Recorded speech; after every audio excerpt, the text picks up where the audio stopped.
आपण आता question number 3 पाहणार आहोत.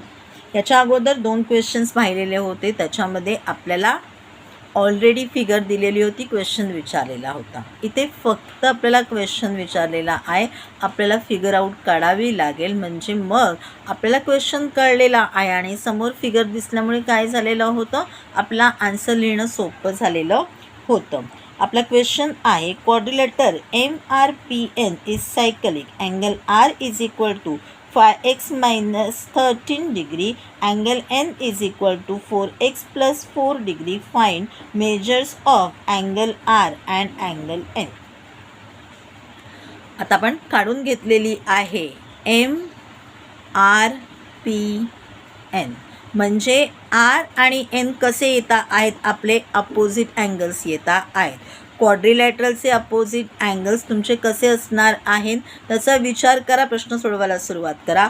Given quadrilateral MRPN is cyclic, angle R is equal to 5x minus 13 degree, angle N is equal to 4x plus 4 degree. Find angle R and angle N.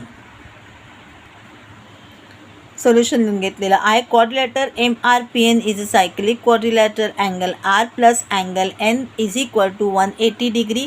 Reason लिहून घेतलेलं आहे. Opposite angles of a cyclic quadrilateral is supplementary. Supplementary म्हणजे त्याची सम किती येणार आहे, 180 येणार आहे. मग आपण लिहिलं 5x minus 13 degree plus 4x plus 4 is equal to 180 degree. Open करून घेतलेलं आहे. 5x plus 4x 9x minus 13 plus 4 is equal to minus 9 degree, 180 degree. मग 180 डिग्री मायनस 9चा होईल इथे प्लस 9.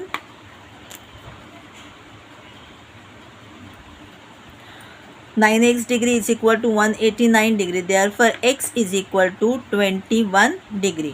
डिवाइड केलेलं आहे. 9 2 जा 18, 9 1 जा 9 म्हणजे 21. आता काय करायचं आहे, आपल्याला अँगल R आणि अँगल N वेगवेगळे दिलेले आहे. दोन्हींचे आपल्याला मेजर्स काढायचे आहेत. मग आपण लिहिलं angle R is equal to 5x minus 13 degree. म्हणजे मग 5 इंटू 21 मायनस 13 म्हणजे 21 5 जा 105 minus 13 is equal to 92 degree. म्हणजे angle R is equal to 92 degree. Angle N is equal to 4x plus 4 degree is equal to 4 into 21 plus 4. 21 4 जा 84, 84 plus 4 is equal to 88. आपल्याला जर का confirm करून घ्यायचं असेल, आपला आन्सर करेक्ट आलेला आहे. प्लस करून बघा 180 येते का. 92 plus 88, 92 plus 8 100, 100 plus 80 180. Correct answer आलेला आहे. म्हणजे आपला आन्सर बरोबर आहे. लिहिण्याची पद्धत आपली बरोबर आहे. तुम्हाला हवं असेल तर तुम्ही खाली एक लाईन लिहू शकता. फाइंड त्यांनी सिम्पल सेंटेन्समध्ये सांगितलेलं होतं म्हणून angle R is 92 degree and angle N is 88 degree असं तुम्ही लिहू शकता तुम्हाला हवं असेल तर. नाहीतर इथे angle R is equal to 92 degree, angle N is equal to 88 degree आणि त्याला बॉक्स करा आणि सोडून द्या क्वेश्चन. आता आपण पाहणार आहोत question number 4. In figure 3.58 segment RS is a diameter of the circle with center O. Point T lies in the exterior of the circle. Prove that angle RTS is an acute angle. RS हा जर का diameter असेल तर कसे झालेले आहेत, दोन circles exactly भागांमध्ये डिवाइड झालेले आहेत. म्हणजे दोन्हीसुद्धा सेमी सर्कल तयार झालेले आहेत. आपण इथे आधी गिवन आणि प्रूफ काय करायचे ते लिहून घेऊया म्हणजे मग आपल्याला कळेल. O is the center of the circle. RS is a diameter of the circle. Point T lies in the exterior of the circle. Prove angle RTS is an acute angle. Construction. Q is point on the circle RQT. Q point घ्यायचा आहे सर्कलवरती आणि काय सांगायचं आहे, RQT collinear points आहेत म्हणून सांगायचं आहे. Prove O is a center and RS is a diameter of the circle. Q is point on the circle. Construction. Therefore, angle RQT is an inscribed angle. कोणाचा इन्स्क्राईब अँगल आहे, तर तो आपण म्हणूया RQS मध्ये इन्स्क्राईब अँगल आहे आणि RSचा काय आहे, तो RS त्याचा काय आहे, तर त्याचा तो इंटरसेप्टेड आर्क आहे. Therefore, angle RQT equal to 90 degree. Inscribed angle of semicircle is a right angle triangle. Point T is exterior point of the circle. Angle RTS is an intercepted arc of the circle. आता काय झालेलं आहे, आपण जर म्हणालो RTS is an intercepted arc of the circle. Intercepted arc of the circle म्हणजे कसा विचार करायचा आहे, जर QS घेऊन आपण जर का एक सर्कल QS हे पॉईंट घेऊन जर का सर्कल केलेले असतील, तर तो तयार झालेला QS जो आहे तो त्याचा इंटरसेप्टेड आर्क येणार आहे Tचा. म्हणजे QT आणि S असा मिळून जर का आपण सर्कल काढला तरची मी गोष्ट करते आहे. म्हणून आपण म्हटलेला आहे angle RTS is equal to 45 degree. Intercepted angle is half of inscribe angle.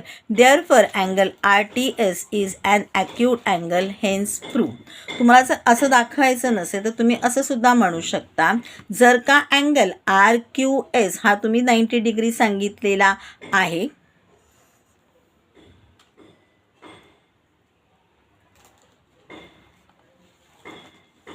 तर तुमचा QTS हा TQS हा सुद्धा 90 डिग्री येणार आहे. मग हे जर दोन अँगल्स असतील तर ते ऑब्वियसली त्याची जी सम आहे ती कशी येणार आहे, 90 डिग्री येणार आहे. म्हणजेच त्याच्यामधला अँगल T जो आहे तो आपला ॲक्यूट अँगलच येणार आहे. आता आपण 3.4 मधला 5th क्वेश्चन पाहणार आहोत. Proof that any rectangle is a cyclic quadrilateral. हिशोबाप्रमाणे आपण फिगर काढून घेऊया. एक आपल्याला काय दाखवायचा आहे, ते रेक्टँगल दाखवायचा आहे आणि तो काय सांगायचे, सायक्लिक क्वाड्रिलॅटरल आहे.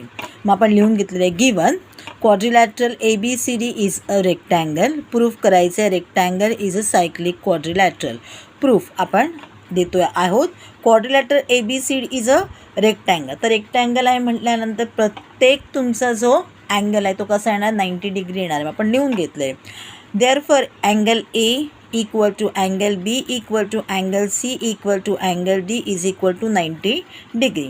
आता जर का मी A आणि C घेतला तर तो किती होईल, 90 + 90 180. मग मी ते लिहून घेतलं.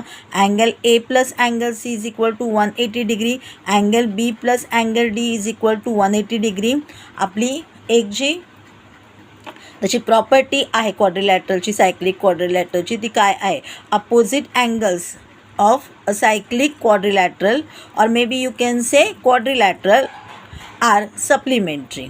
मग आपण लिहून घेतो. therefore quadrilateral ABCD is a cyclic quadrilateral by converse of cyclic quadrilateral theorem, hence proof.